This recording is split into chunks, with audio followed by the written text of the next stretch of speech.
नमो नमः मित्राणी, आप सभी का संस्कृत ज्ञानदायिनी चैनल में बहुत बहुत स्वागत है। मित्रों, आज हम लोग संस्कृत व्याकरण प्रवेशिका के वन लाइनर प्रश्नोत्तरी के रूप में 1 से लेकर के 104 तक के क्वेश्चन का अध्ययन कर चुके हैं। आज हम लोग इसके 10वें भाग में 104 से आगे के क्वेश्चन का अध्ययन करेंगे। तो चलिए देखा जाए।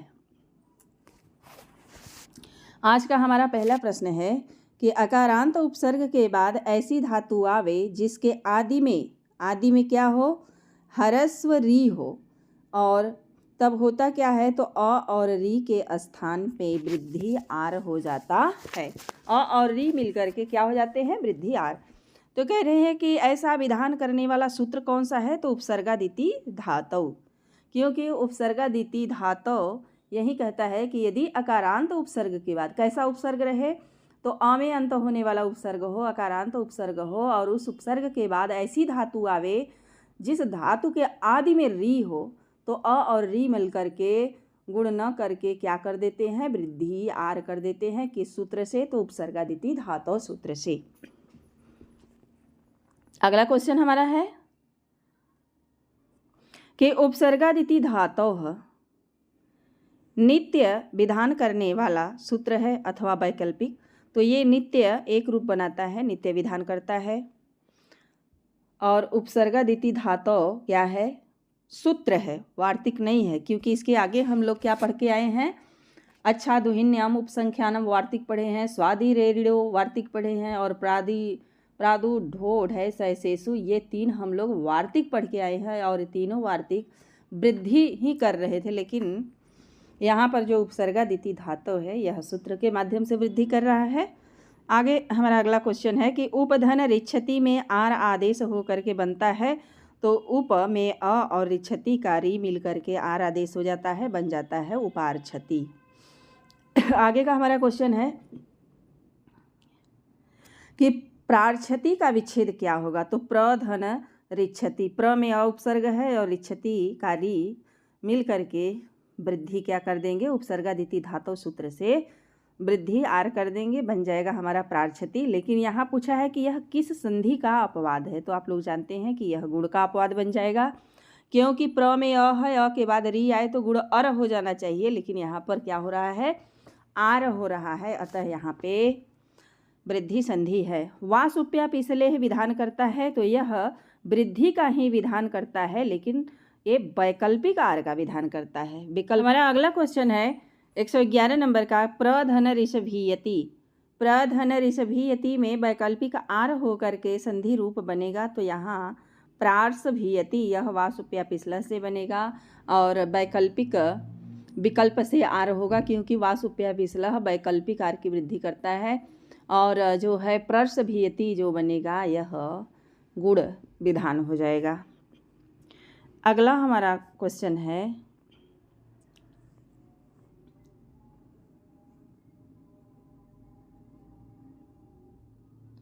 कि प्रधन ऋषभीयति में वृद्धि न होने की स्थिति में क्या रूप बनेगा, तो जब वृद्धि नहीं होगा तो गुण हो जाएगा, तो प्रर्षभीयति बनेगा। प्रार्षभीयति या प्रर्षभीयति में ये 2 रूप किसके प्रभाव के कारण बने हैं, तो प्रभाव किसका है, तो वासुप्या पिछला का प्रभाव है। और प्रर्षभीयति का अर्थ क्या है, तो इसका अर्थ दोनों का होता है, बैल की तरह आचरण करता है। रीते च तृतीया समास से यह वृद्धि का विधान करता है, यह भी वृद्धि का विधान करता है। लेकिन याद रखिए, रीते च तृतीया समास से जो है यह वार्तिक है, 2 सूत्रों के बाद वार्तिक फिर आ गया है। वो उपसर्गादिति धातु जो है सूत्र है, वासुप्या पिछला भी सूत्र है, लेकिन रीते च तृतीया समास से क्या है, वार्तिक है। यह वार्तिक करता क्या है, कह रहे हैं कि जब रीत शब्द के साथ किसी पूर्वगामी शब्द का तृतीया समास हो, तब पूर्वगामी अ और री मिल करके आर हो जाता है, और नहीं होता है, माने कि यह भी वृद्धि आर करता है। यानी कि कहने का आशय है कि जब रीत शब्द के बाद किसी पूर्वगामी शब्द का तृतीया समास हो, तब पूर्वगामी य यानी पहले में आया हुआ जो अ है और बाद में आया हुआ जो रीत यानी कि री है, तो वह मिल करके वृद्धि आर करेगा और नहीं करेगा। जैसे उदाहरण आगे दे रहे हैं। इसका उदाहरण कि रीते च तृतीया समासे वार्तिक का उदाहरण है तो सुखार्तः। सुखार्तः, सुख प्लस रीतः बराबर क्या हो जाएगा? सुखार्तः। सुखार्तः का विच्छेद हो जाएगा सुख प्लस रीतः। अगला है हमारा कि अ आ ई उ री री पद के अंत में रहे और इसके बाद ह्रस्व री आए तो विकल्प से क्या हो जाता है? ह्रस्व हो जाता है। यह विकल्प से ह्रस्व करता है। यानी कि कौन सा सूत्र काम कर जाएगा? तो यहाँ पर आपका रीत्य का सूत्र काम कर जाएगा कि जब अ आ माने ह्रस्व या दीर्घ अ ई उ री जब किसी पद के अंत में रहे और उसके बाद री आ जाए तो विकल्प से ह्रस्व विधान हो जाता है। और जब ह्रस्व विधान हो जाएगा तो वह फिर से मतलब मान लीजिए कह रहे हैं कि फिर से हुआ ह्रस्व माना जाए। मान लीजिए पहले से ही ह्रस्व हो तो उसे हमको मानना पड़ेगा कि ह्रस्व हो गया है। इस प्रकार ह्रस्व विधि में फिर हम दूसरी संधि नहीं करेंगे। तो जब संधि नहीं होगा तो होगा क्या? तो प्रकृति भाव हो जाता है। प्रकृति भाव यानी संधि कार्य नहीं होता है। इसीलिए यह नियम क्या करता है? गुण संधि का विकल्प प्रस्तुत करता है। करे उपरोक्त वैकल्पिक ह्रस्व का विधान करने वाला सूत्र है कौन? तो ये है रीत्यकः। अगला हमारा क्वेश्चन है कि ब्रह्माधन ऋषि से क्या बनेगा? तो ब्रह्माधन ऋषि से आपका ब्रह्माधन ऋषि ब्रह्मा ऋषि ही रह जाएगा। जब जैसा का तैसा तो यह रीत्यकः से प्रकृति भाव हो जाएगा। और जब ब्रह्म ऋषि बनेगा जैसे यहाँ दिया है ब्रह्म ऋषि तो यहाँ आदि गुण से गुण संधि हो जाएगा। इसी तरह हमारा सप्तधन ऋषि तो हमारा हो जाएगा सप्तधन ऋषिणाम। तो एक जैसा का तैसा ही रह जाएगा, प्रकृति भाव हो जाएगा, सप्तऋषिणाम बन जाएगा। और एक सप्तर अर यानी कि गुण हो जाएगा सप्तऋषिणाम आदि गुण से हो जाएगा। अगला क्वेश्चन है कि रीते च तृतीया समासे करता क्या है?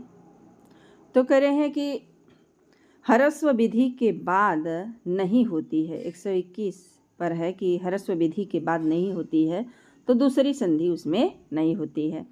ह्रस्व विधि को क्या कहते हैं? तो प्रकृति भाव कहते हैं। बड़ा इंपॉर्टेंट क्वेश्चन है कि ह्रस्व विधि यदि पूछे कि ह्रस्व विधि को कहते क्या हैं तो प्रकृति भाव कहते हैं। रीत्यकः से की गई ह्रस्व विधि किस दूसरी संधि का विकल्प प्रस्तुत करता है? तो दूसरी संधि हमारा एक गुण बना लेता है। जैसे उदाहरण में हम लोग देखें कि ह्रस्व विधि एवं प्रकृति भाव का उदाहरण क्या था? तो ब्रह्माधन ऋषि का जब ब्रह्माधन ऋषि रह गया तो वहाँ पर रीत्यकः से प्रकृति भाव हुआ और जब ब्रह्म ऋषि रहा तो वहाँ पर गुण हो गया। आगे हमारा क्वेश्चन अगला है कि अ अथवा आ के बाद ए ऐ ओ औ आए तो संधि होगी।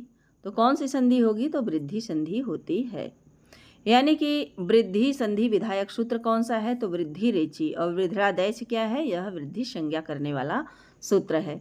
वृद्धि रेचि करता क्या है कि जब ह्रस्व अथवा दीर्घ माने कि कहने का आशय है कि अ या आ के बाद जब अ या आ के बाद क्या आए तो ए या ऐ आए, ओ या औ आए तो आदेश किसका होता है? तो जो वृद्ध स्वर होता है यानी ऐ आदेश होगा और औ आदेश होता है। यहाँ दिया है कि जब अ अथवा आ के बाद ए ऐ आए तो क्या आदेश होगा? तो एक वृद्ध मात्र वृद्ध स्वर ऐ आदेश हो जाएगा। कृष्ण धन एकत्वम क्या बनेगा? तो कृष्ण धन एकत्वम अधन ए बराबर ऐ तो हो जाएगा कृष्ण एकत्वम। गंगैसा का संधि विच्छेद क्या होगा? तो गंगा प्लस ऐसा बराबर गंगैसा। कृष्ण धन एकत्वम गंगेशा में पूर्व पर के स्थान पर क्या आदेश हुआ है? तो पूर्व और पर के स्थान पर आपका वृद्धि आदेश हुआ है। अब ये तो एक का उदाहरण हो गया। अब कह रहे हैं कि यदि अ या आ के बाद ओ या औ आए तो क्या आदेश होता है, तो औ आदेश हो जाता है। 134 नंबर का क्वेश्चन है कि जल प्लस ओघ, यानी इधर अ है और प्लस ओघ का ओ मिल करके क्या बन जाएगा, औ हो जाएगा और हमारा रूप बन जाएगा जलौघ। गंगौघ में गंगा प्लस ओघ बराबर गंगौघ। कृष्ण, इसी तरह और अन्य उदाहरण दिया है कि कृष्ण प्लस एकत्वम तो हो जाएगा कृष्ण धन एकत्वम कृष्ण एकत्वम। गंगा धन ऐसा बराबर गंगैसा, जल धन ओघ बराबर जलौघ हो जाएगा। और आदि किस संधि का उदाहरण है, तो ये हमारा वृद्धि रेचि से वृद्धि संधि का विधान किया है। अगला क्वेश्चन है कि अकारांत उपसर्ग के बाद, मतलब उपसर्ग कैसा हो, आकार में अंत होने वाला हो, जिसके अंत में अ हो, और उसके बाद जब एकार आदि उकार आदि धातु आवे, कैसी धातु, तो जिसका अंत मतलब जिसके आदि में ए हो या ओ हो, तो क्या होगा, तो पररूप का विधान होता है। और पररूप संधि करने वाला सूत्र कौन सा है, तो एंगी पररूपम। इसी सूत्र में ही दे रखा है कि पररूपम, लेकिन होगा किसको पररूप, तो करें एंगी, यानी कि ए और ओ को पररूप होता है। ए और ओ को पररूप होता है। कब होता है, तो यदि अकारांत उपसर्ग के बाद ए और ओ आए तब होता है। अगला क्वेश्चन है कि अकारांत उपसर्ग के बाद एकार आदि धातु आवे तो पूर्व और पर के स्थान पर क्या आदेश होता है, तो ए आदेश हो जाता है। इसके आगे का क्वेश्चन है कि अकारांत उपसर्ग के बाद अगर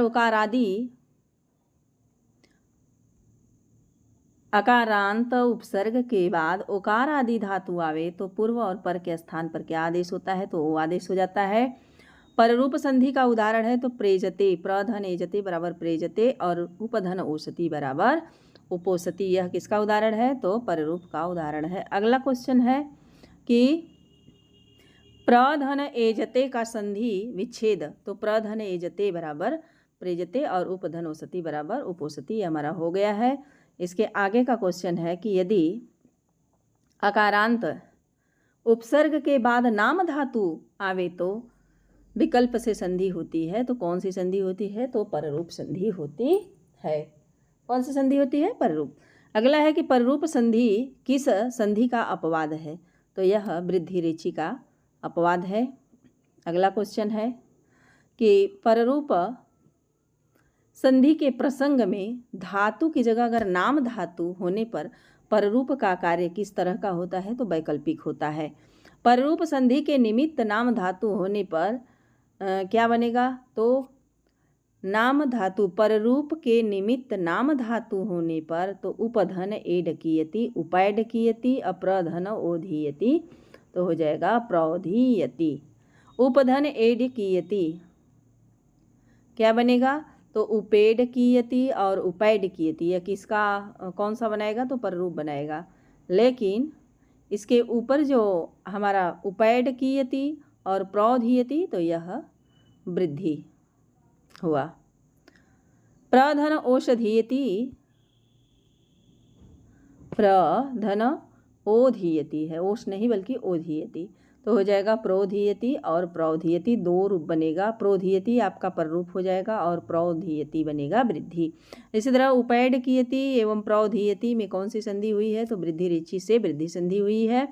और प्लस ए की स्थिति में एव के साथ जब अनिश्चय का बोध हो तब पूर्वगामी अकार शब्द का अ और ए मिल करके क्या हो जाता है, तो एवे च नियोगे वार्तिक से ए ही रह जाता है।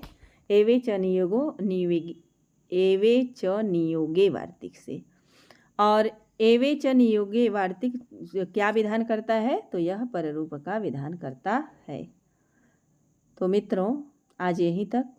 इसके आगे का जो क्वेश्चन है 151 नंबर से मैं अगले वीडियो में लेकर के आऊँगी। यदि आप हमारे चैनल पर नए हैं तो चैनल को सब्सक्राइब कर लें, बेल आइकन को प्रेस कर लें ताकि हम जो भी वीडियो अपलोड करें उसका नोटिफिकेशन